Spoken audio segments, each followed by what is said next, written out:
Bugünkü videoda çox ləzzətli, dadlı mürəbbə suyundan piroq hazırladım. İstənilən mürəbbənin suyu ola bilər. Sadəcə olaraq 1 stakan mürəbbənin suyuna 1 çay qaşığı soda töküb qarışdırandan sonra mütləq 1 saat soyuducuda saxlamaq lazımdır.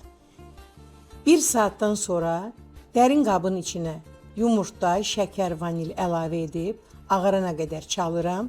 Bura mürəbbənin suyun, yumuşalmış yağ, qatıq əlavə edib yenə də çalıram, amma aşağı sürətdə.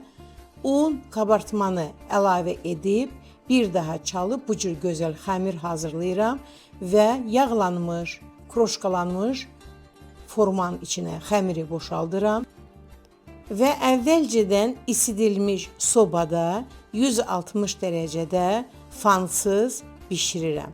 Təxmini 50 dəqiqə və gözəl bir nəticə. Çox ləzzətlidir, çox dadlıdır. Sizlərə nuş olsun.